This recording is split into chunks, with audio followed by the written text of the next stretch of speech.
Welcome to the Women in Vinyl podcast with Jenn Eugenio, founder of Women in Vinyl and contributor Robyn Raymond. This podcast facilitates conversations with those working in the vinyl record industry to educate, demystify, and diversify the vinyl community.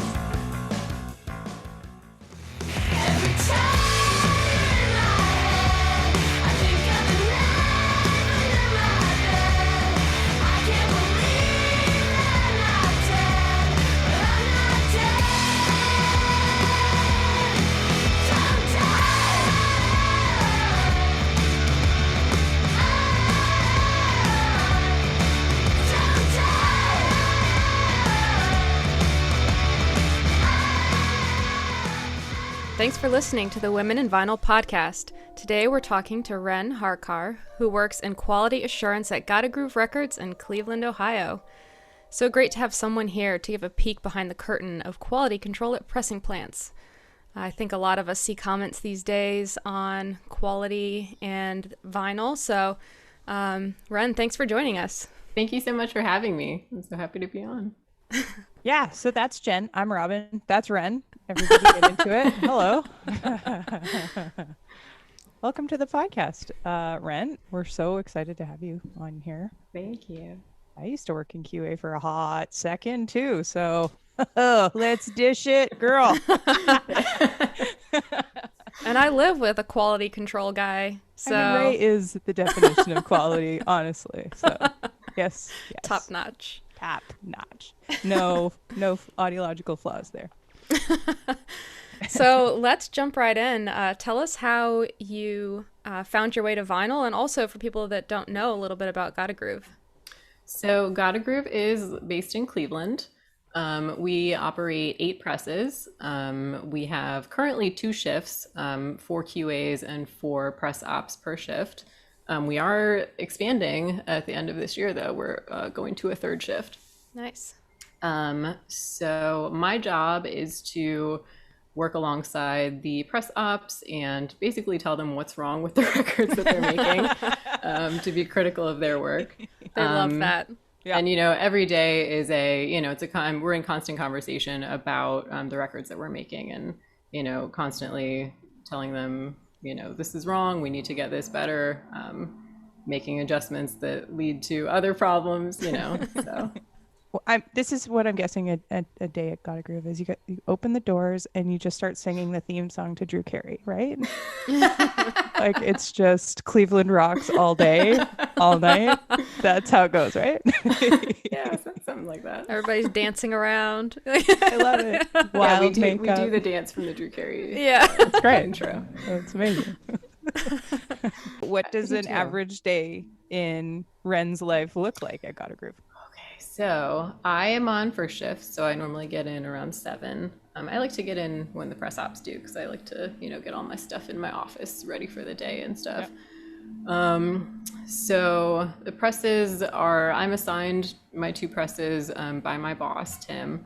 And it, what we're assigned depends on 4 of our presses run a little bit slower. The other 4 run a little bit faster. So we try to do it so, you're not overwhelmed with 2 really fast running presses.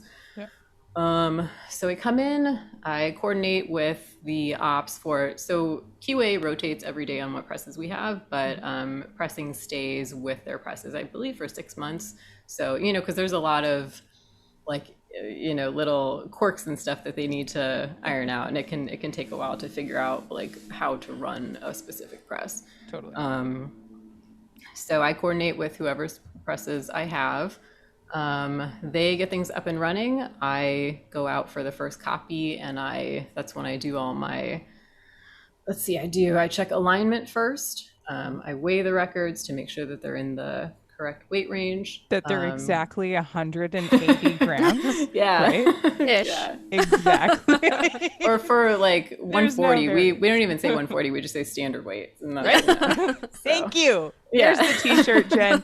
Standard weight. I mean, Yeah. it writes itself. It's a joke on its own. That's amazing. If it's not 180, it's standard. So. Yes.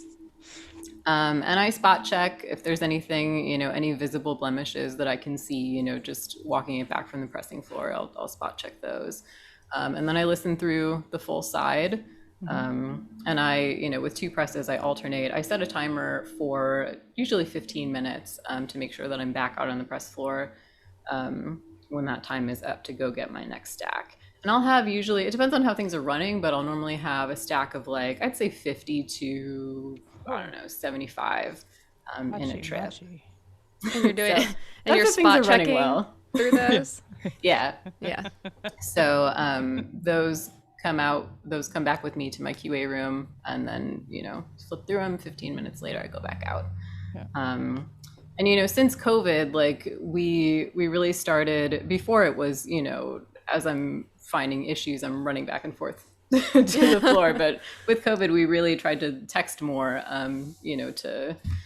to practice better social distancing. So now I can just text somebody, hey, there's stitching on B2, fix it. For people that don't know, what is stitching? Like, what does that sound like? I know what it looks like, but some people may not know. So if you could describe that. That's one of all those different types of blemishes that have a very specific, when you see it. Stitching sounds like a zipper kind of. I'm not going to try. No, you're exactly right. That's exactly how I would say it too. Not going to try Like to do the noise, kinda, but yeah. And there are others, like this past week, we've had problems with non-fill. That's, you can tell it looks like little pinpricks, normally on the lead ends, but not always. So yeah, that was one of, I feel like, the most interesting parts of the learning process for me, was learning like, okay, what is going wrong in the press that makes this blemish happen? And then understanding like, how do you adjust for this and still, how do you adjust for bad center holes and still have good edges? And, it's like a constant back and forth sometimes. But I mean, some days I shouldn't make it sound like it's crazy, because some days the presses just run themselves, like, and well, I shouldn't say that. The press ops maybe wouldn't agree with me on that, but some days just fly by. So What was the process like when you got started as far as training goes? So training at Gotta Groove, I spent, I believe, a week one-on-one with my boss, Tim, who's the head of the quality assurance department. Pretty intensive, like sitting down in a QA room, looking at, visual examples, audio examples of what to look out for, and also information about, what's going on in the press, to what makes a record, what makes a bad record, So a lot of, but I feel like the learning curve for QA, like so much of it, like it's things that you notice on your own records, but the way that presses can fail catastrophically, and you can just see like the scale of a problem, like, wow, I've never seen this before. Yeah. Like you really need just the hands-on experience to get through that, I feel like, to understand like, wow, this is how bad it can be. But, for the most part, we minimize it, on the press to this, and then we try to get it down to this quality standard. So were you allowed to do test pressings, or were those like okay, you've achieved this, now you can do test pressings? We're gonna gamify QA now. You have to be a level 6 Wax Mage before you listen to test pressings. Yeah, so that is the next level. There are, certain jobs, like if we're repressing something that we've done before, it doesn't require normally like that intensive process. Like we can, kind of do it. Reference internally. the old copy and be like, yeah, that sounds pretty good. Yeah. We can do that again. But yeah, I have not ascended to the master level of test pressing yet. So, you're the only female QA in your plant, right? I am, yes. How many other non-dudes are in the actual factory? So when I started out, I was very lucky. My friend Sarah Snyder, who was actually interviewed by Women in Vinyl, I don't know if that's when you first started. Yeah, she was like one of the first few. early. Oh, geez, Yeah. yeah. She was working as the lead press op when I started, and she was my friend, who got me in. So I was really lucky to have her and my friend Shayla, who was also a press operator at the time. Awesome. I don't know, I feel like having them around definitely boosted my confidence. And it's like I'm working with my friends, and I'm learning from my friends, and seeing just how both of them are so hardworking and so dedicated to making good records, but also to like maintaining like a healthy and fun work. Was so much fun when they were on the floor, just keeping things light, and because stuff gets frustrating sometimes, and so yeah, it's a lot of hands in the pot trying to do all the things, and sometimes you don't all agree on the same thing. Did you go right into QA? I did, yeah. I started writing QA. There awesome. was someone leaving, so I filled their spot. You're like, oh, hey, listening to records all day. That sounds great. Yeah. If only that's if only that's what it was. That's probably a misconception, right? Is like QC is super fun because you just get to listen to all these records, but like you have to actually listen for things too. Yeah, you have to listen intently, And I don't know if it's standard for most plants, but I listen to everything on 45, whether it's 45 or not. So yeah, chipmunk voices. Yeah, because it's a lot of time to listen to a full thing otherwise. So, and I feel like it makes stuff jump out at you more.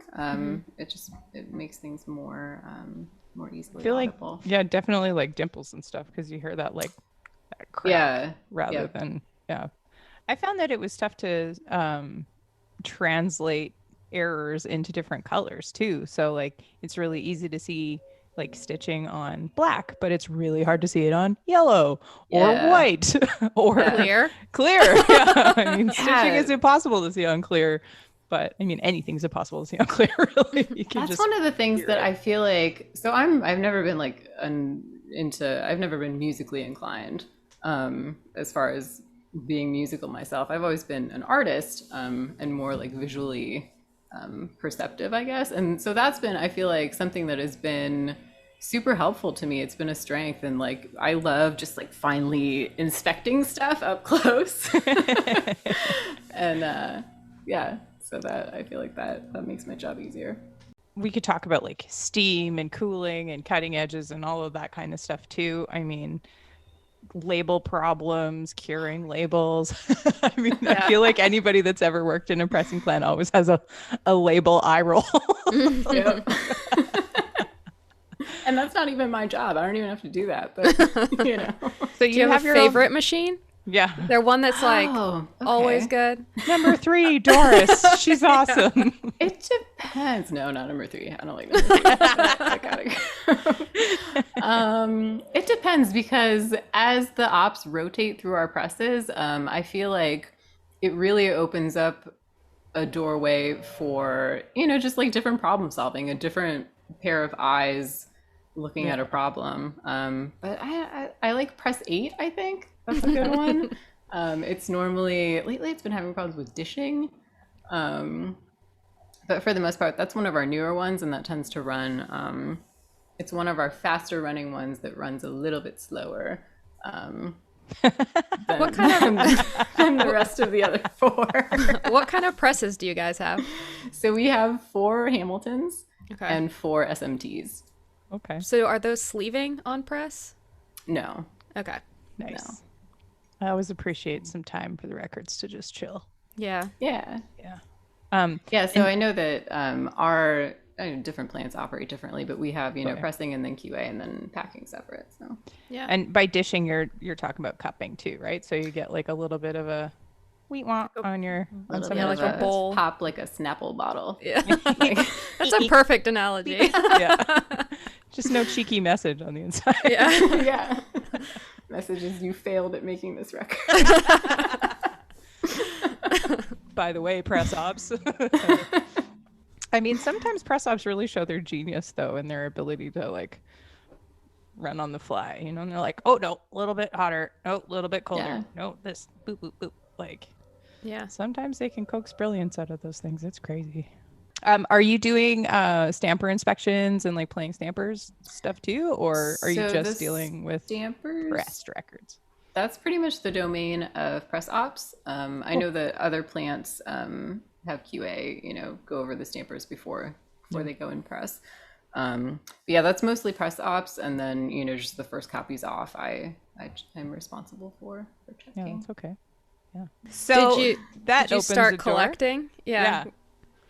Yeah, I would say that my collection has probably doubled in the time that I've worked at Gotta Groove. Like, I was a casual collector before I started, but it was mostly just like, stuff that I would find at the thrift store, or that, then that evolved into vintage stores and then record stores and then Discogs, and that's where I got in trouble. I feel like it's always a gateway drug, hey? Like, Yeah. hey, I'm going to start with all these free records at this yard sale. Oh, hey, is that a trash bin full of records? That sounds great. I love that. That's my favorite. I mean, I hate it when people get too precious about records sometimes. So you've been at Gotta Groove for 3 years. Mm-hmm. What were you doing before you got to Gotta Groove? Before Gotta Groove, I was working as a counselor for a crisis intervention hotline for a mental health agency. That's incredible. I hadn't been doing it very long, but it definitely took its toll on me. Like, the people who do that, and are able to stick with that and do good in their community, I really commend them, because it's a hard job. 100%. But yeah, I mean, I've had plenty of, at the time I was also working part-time in a hair salon. I've worked in an art gallery. I've been, all over the place. I kind of fell into what I'm doing, but I feel very fortunate to have fallen into it. That's awesome. Have you found that it's like a welcoming space? Have you had any like challenging interactions that have like really put your nose out of joint, or has everything been pretty cool? Say it's never been any of my coworkers. I feel like the most annoying situations that I found myself in have been, before COVID, we would do free tours to anyone who wants to come in to the public, and we would get a lot of artists on tour too, just stopping by. So I feel like I have had, like older gentlemen come in and try to explain things to me about, what I do every day. Yeah. Mm-hmm. But I mean, other than that, I feel like I started at a great time with Sarah and Shayla, and there's women in our packing department too. Awesome. Women are pretty well represented in packing, and we're looking for a third shift now, so I'm hoping that we'll get some more ladies in, and non-binary folks, and totally. Yeah, that's awesome. Yeah, I think that's kind of like, I mean, packaging makes sense because we're all very detail oriented, so that's always like the last stop on the QA train where they're like no, and they're like, that's not going in his sleeve. So I mean, they're kind of the last stand. Yeah, so. I feel like it's hard to find jobs at like pressing plants, like where do you go to look for that? So hopefully the job board will start to open up, some of that visibility to people. So yeah, totally. Yeah, I mean, like I was thinking about the question on the blog about like how I got into this and how I would, advice that I would give for women trying to get into it. And honestly, like I just stumbled into it, but I feel like with resources like places like Women in Vinyl, like I would like to see more more of that networking that makes it easier to connect, and just to see people who look like you doing totally. A job that interests you. Yep. Exactly. I think that's one of the biggest things is like, instead of seeing I mean, it's the best part. If you actually Google Women in Vinyl, you'll just see a bunch of like hot chicks in like latex jumping suits. Out of a Gaylord, like. Right. Oh my God. That's the next calendar photo. Yeah. I keep telling Jen that we need to do a calendar shoot. Yeah, exactly. So that we can take over like the Google image search.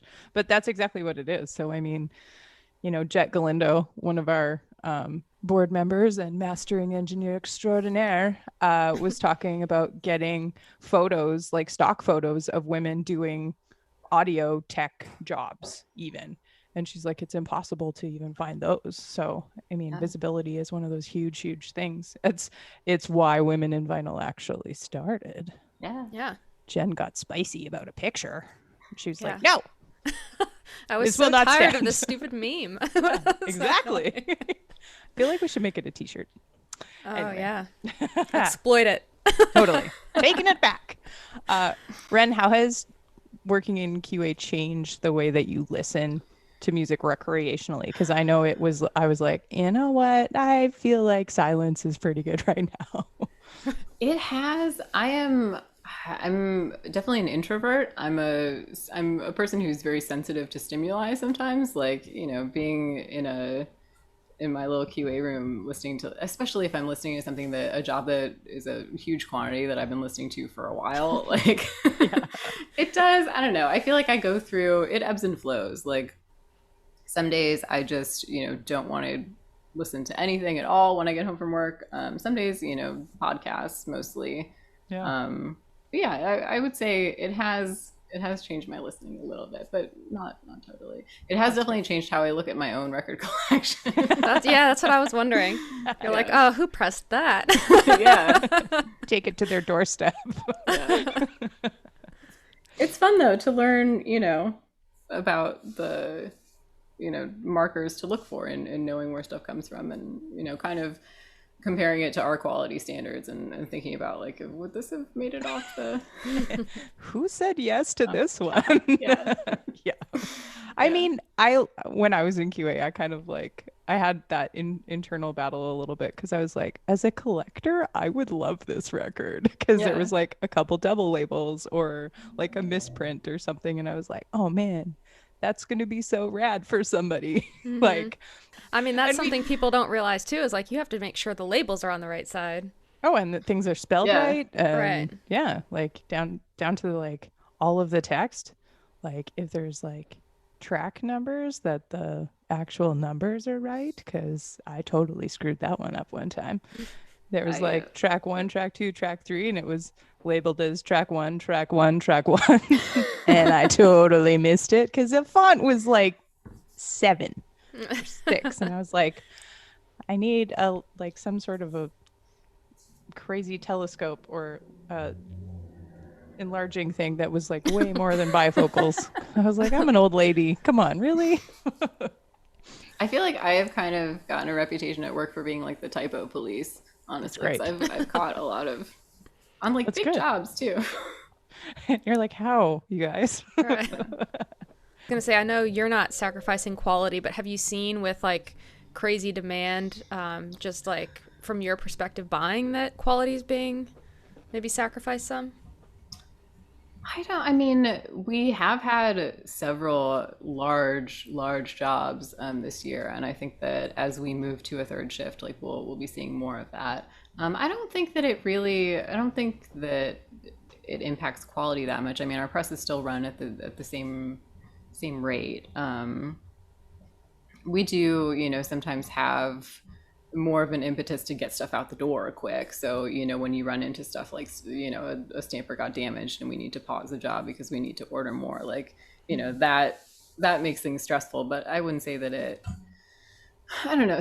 Sometimes there are calls that, I mean, a lot of the time there are calls that I take to my boss because I'm like, I don't know. I don't want to pass 2,000 records with the, even like something cosmetic, Yeah. This is above my pay grade. You decide. Yeah. Right, because there might be something that doesn't sound, but it doesn't look pretty. Yeah. Right. And we, some jobs come in with very detailed instructions from the customer, from the artist, like this, we can't even have like a little bit of this, some people are very, and I like that because that, makes it easier to, when you run into issues like that, to at least know, that there will be no failure accepted. Yeah. Zero tolerance. Yeah. It has to be perfect, like every other record ever made. Yeah. How are you typically listening at Gotta Groove? Are you on headphones, or are you in, because you mentioned your QA room? Right. Yeah. I just a turntable in my room, just speakers, no headphones. Oh, nice. Oh, that's awesome. Yeah. So. Is there ever anything that you put onto headphones just to give it a really intensive listen, or? Not usually. I don't know. I feel like I have pretty good Pickup. yeah. That's cool. Do your ears get fatigued after a certain amount of time? Like, do you notice that you have to like be like, okay, I've listened straight for 4 hours. That is enough of that? It does. It really depends on what I'm listening to, honestly. Like same thing with my how tired I get of music. It's also, it depends on if I'm listening to like thrash or like, piano concertos. Totally. What kind of turntables do you listen on? We have Audio-Technica. I don't remember. They're one of like I just bought a new one, so I can tell you which one it is on the website. Is it the 120? I think it's sort of like a see. Techniques. I think that's what we have as well. Yeah, those We have ones like are the pretty. matte black with the rounded corners. Yeah, they're pretty yeah. battle tested. Those guys Yeah. work pretty hard for sure. I think they're a good like mid-range too. They're a safe one to know that most people are probably within the range of that kind of turntable. Totally. Do you guys have like a person that just deals with your turntables, or is that like you and you're like, this is my turntable, it is my own turntable and I love it very much? So Nobody touch it. we each have our own. So I share my office with my second shift roommate. Yeah.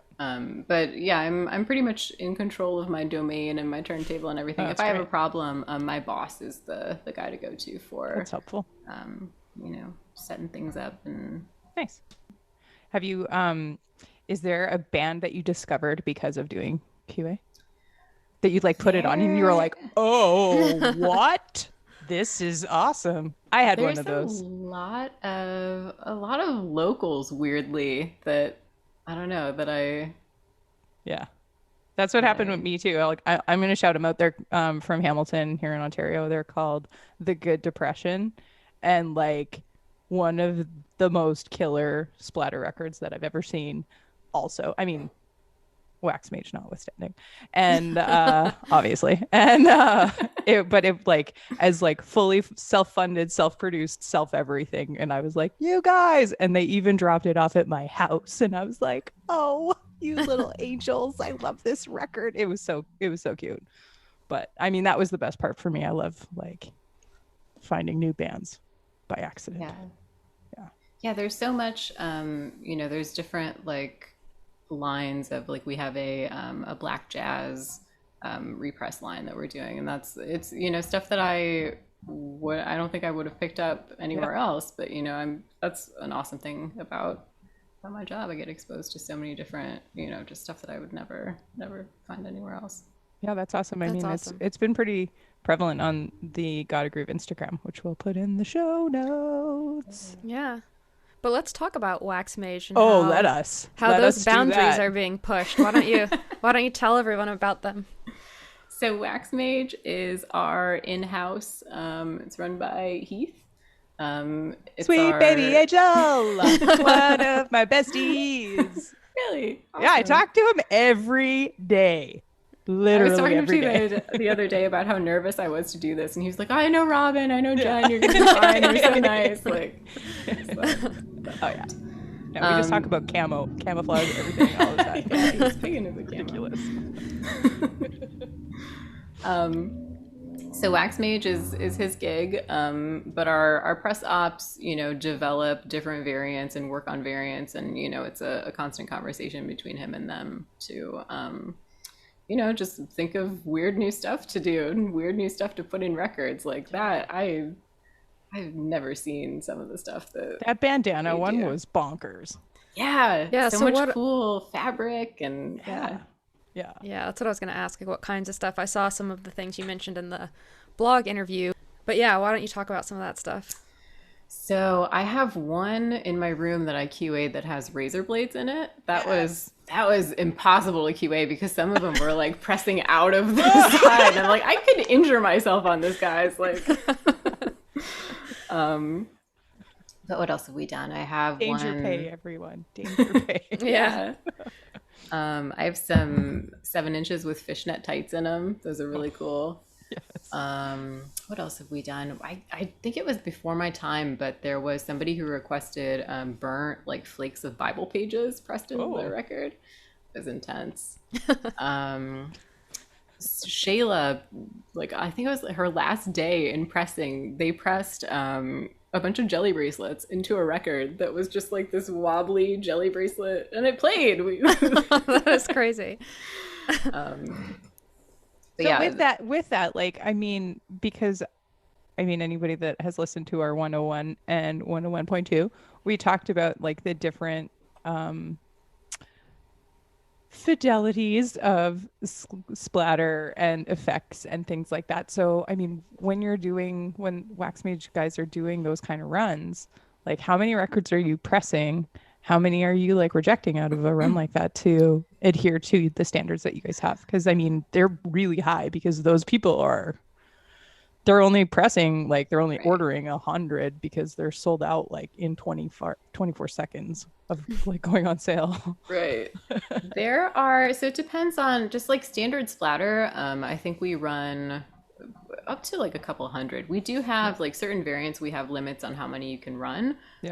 Just because they are so labor intensive, and some are more prone to scrap issues than others. But I would say for just standard splatters, we can do, up to probably like a couple hundred.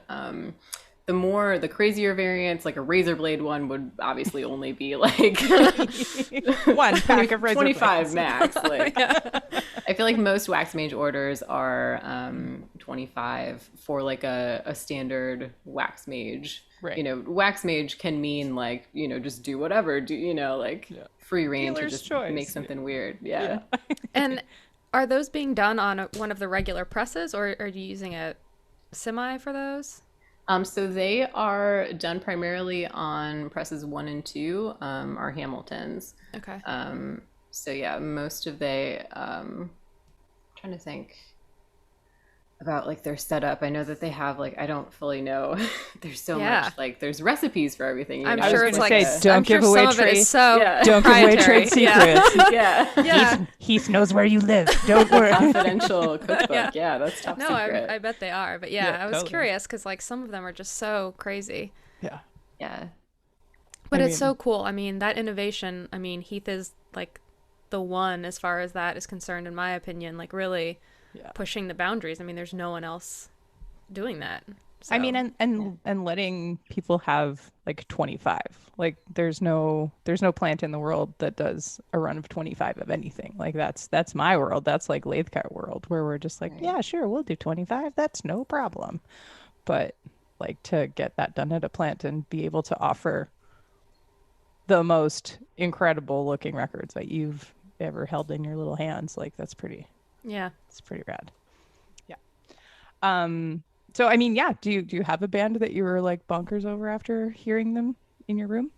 I am super stoked for Japanese Breakfast is releasing a new record this year, and we have pressed their debut. Cool. So that sounds like something Jen would like. What kind of I know, I need to check it out. I've heard about it like 2 or 3 times now this week. Yeah. They are like they're taking a more like synthy direction now. But Soft Sounds from Another Planet is my favorite record. It's very like dream pop, ethereal. But yeah, it's just, and her lyrics are amazing. And I think the new music video for the new single was just released today. Oh, cool. And it's just the aesthetics of everything she does is very, very me. I love that. No, that's great. What's a record that you guys that is released that you can talk about that you're like the most proud of having like an ear in when you're like, hey, I did that record? Let me think. I did QA for the August Burns Red Guardians record, and our friend Levi cut it at half speed too, and I was just nice. So geeked. I was like, this is one of the best records of all time. It's so good. And I was so pumped that I got to listen to it before anybody else, and I was like, it slaps. Think, it's so loud. It's wicked. Our larger runs that I can talk about. There are some upcoming projects that I'm very excited for that I can't spill the beans on. But they could have been from the last 3 years. Something that has been that you were like, oh yeah, I made sure that sounded good. That was a good one. I'm trying to think. I know we pressed one of my favorite locals. Pleasure Left Us. They're a really, really good Cleveland band. Awesome. That just within the past year. That was a real short run, but that's a recent favorite. Nice. That's great. What were you gonna say, Jen? I was gonna say so much just comes in and out. It's hard to even remember. Yeah, it's really hard to keep track of everything. Like, yeah. I mean, I get super geeked still. I mean, the guys at the mastering studio make fun of me all the time because they're like, "You still like music?" And I'm like, "Yes, I do." Even though I listen to the same record every day for 8 hours at a time. The big question, Jen. Big question. You got it. Run, All right. run with it. So the question is, if you could make any 7-inch split with a song on the A side, a song on the B side, doesn't matter who it is, what would you put on it? Any 7-inch split. Okay. What have I been listening to lately that would be appropriate for that? I would put I just pre-ordered a repress of Wild Gift by X on gold foil vinyl that I'm super excited about. So it's my favorite X song. Oh, is that the one that was like on the Instagram today that was like gold or silver? What do you choose? I don't think that was us because we're not pressing anything. I mean that was us, but I don't think it was X. Oh yeah, okay. Pressing. Those records were pretty. Yeah, that's a different variant that we've been doing a lot more lately. Yeah.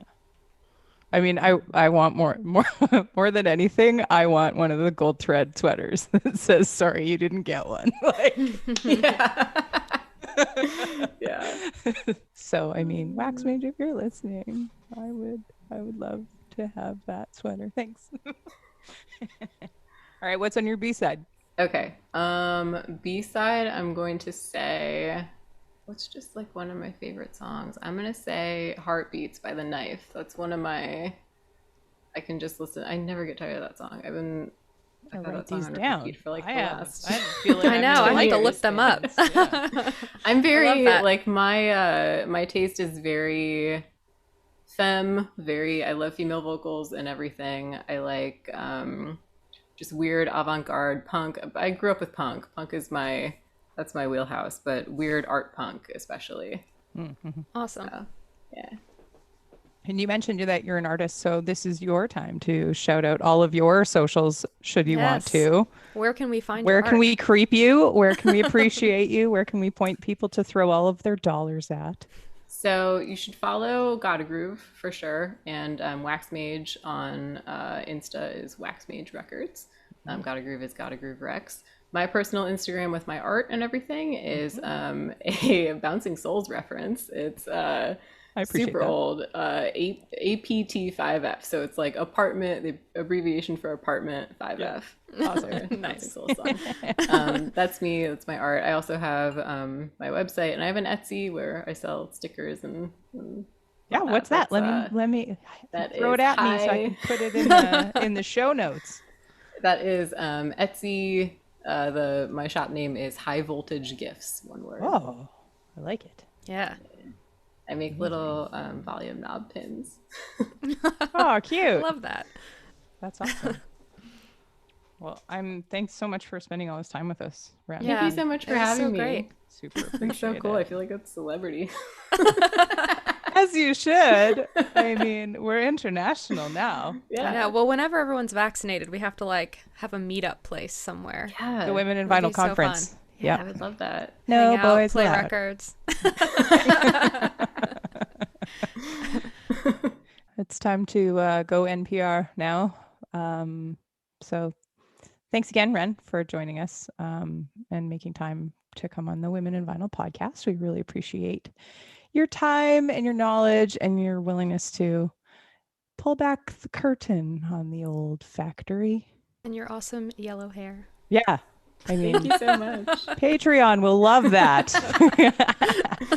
We'll have to get you back on for another like a follow up, and when you ascend the ladder of QA. Thank you to DineAlone Records and the Rockin' Babes of NoBro for the use of their song "Don't Die." You can find DineAlone at DineAloneRecords.com and NoBro at NoBroBand.com. Thanks so much to Ren Harcar and the family at Gotta Groove Records in Cleveland Rocks. Check out Gotta Groove at www.gottagrooverecords.com.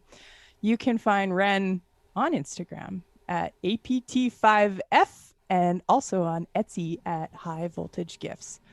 The Women in Vinyl store is live too You can find us at womeninvinyl.com/store.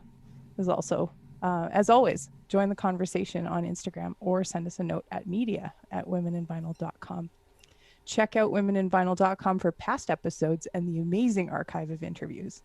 Thanks so much as also to Peluso Microphones. Don't forget to like, subscribe, and give us a review on your favorite podcast delivery method. You can also contribute to furthering our mission at patreon.com/womeninvinyl, where you'll find all the B-sides, deep cuts, and amazing extras, and help us start a not-for-profit to further the demystification, education, and infiltration of more women and non-binary identifying humans into the vinyl making space. This is Robyn, that's Jen, and that's Ren. Thanks so much, everybody. Take it away, Dad. This episode has been brought to you by Women in Vinyl and Red Spade Records. Thank you for listening. Please remember to subscribe, and you can always contact us directly by visiting www.womeninvinyl.com.